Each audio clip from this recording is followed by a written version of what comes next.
At the height of his power, Emperor Justinian nearly fled his own capital, Constantinople. What followed was the bloodiest riot in Roman history, and a decision that would define his reign forever. The populace was at a breaking point, fueled by rising taxes and rampant corruption. To ease the tension, the emperor scheduled games in the Hippodrome for the Ides of January. It was a fatal miscalculation. When Justinian took his seat, the atmosphere turned toxic. Under the cover of the crowd, a voice taunted the emperor, wishing his father had never been born. The stadium shook with the roar of approval. Within minutes, the crowd exploded into a frenzy, bursting out of the Hippodrome to tear down the city. Justinian fled to the Great Palace while his police struggled to hold the line. The next day, Justinian returned to his seat in a desperate attempt to show strength. But the normal chatter of the crowd had been replaced by a deafening, unified roar. Traditionally, the rival faction shouted Nika, which means win or conquer, to support their charioteers. This time, the chant was turned on the emperor himself. 30,000 people screamed the word in unison, unleashing a terrifying crescendo of pent-up anger.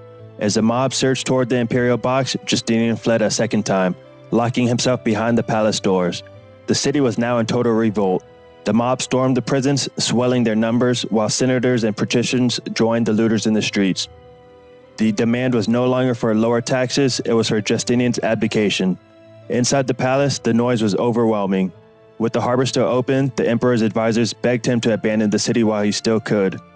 Justinian was about to order the ships prepared when Theodora rose and silenced the room. In moments of extreme danger, conscience is the only guide. In my opinion, flight is not the right course, even if it should bring us to safety. It is impossible for a person, having been born into this world, not to die, but for one who has reigned, it is intolerable to be a fugitive. If you wish to save yourself, my lord, there is no difficulty. We are rich. Over there is the sea, and yonder are the ships. Yet reflect for a moment whether, when you have once escaped to a place of security, you would not gladly exchange such safety for death. As for me, I agree with the adage that the royal purple is the noblest shroud. With their resolve stiffened, Justinian went on the offensive. He turned to his most reliable assets, a unit of Scandinavian mercenaries and his brilliant general, Belisarius. While the rioters were packed into the Hippodrome, howling for a new emperor, an elderly eunuch named Narses quietly blocked the exits. Belisarius and his men burst inside, catching the mob by surprise. Angry shouts were instantly replaced by the screams of the dying.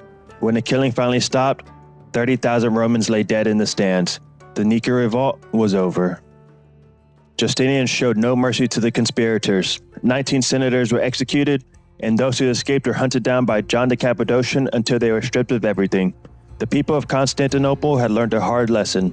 An emperor did not sit on the throne by their grace. For 3 days, smoke hung thick over the capital. The center of the city was a blackened shell, the flames having consumed both the Hagia Irene and the original Hagia Sophia. But surveying the ruins, Justinian did not see disaster. He saw an opportunity to clear away the detritus of the past and enact a building program that would transform the empire. Constantinople soon became the largest construction site in the world. Justinian didn't just repair the damage, he reinvented the city skyline. New hospitals, public baths, and vast underground cisterns rose from the ashes, while massive fortifications were strengthened to make the capital impregnable. In the heart of the city, a magnificent new Senate house was raised, colonnaded with creamy marble and intricate carvings. He even erected a towering equestrian statue of himself in the Augusteum, flanked by the statues of 3 barbarian kings, a permanent reminder that the emperor had not only survived, but triumphed. However, now Justinian began a project that would surpass them all. He would remake the Hagia Sophia on a scale the world had never seen. He chose 2 architects with more vision than experience, Isidore of Miletus and Anthemius of Tralles.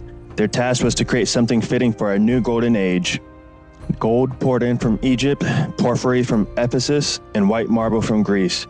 The cathedral rose at a rate that was without precedent, taking only 5 years and 10 months to complete. A remarkable achievement for an age without modern machinery. When Justinian finally stepped through the great doors and entered the vast interior, he stood in stunned silence. After a long moment, those nearest to him heard the emperor whisper, "Solomon, I have surpassed you." We will leave Justinian there in a moment of triumph. In the next video, we will follow Belisarius once more, this time on a dazzling campaign in Africa.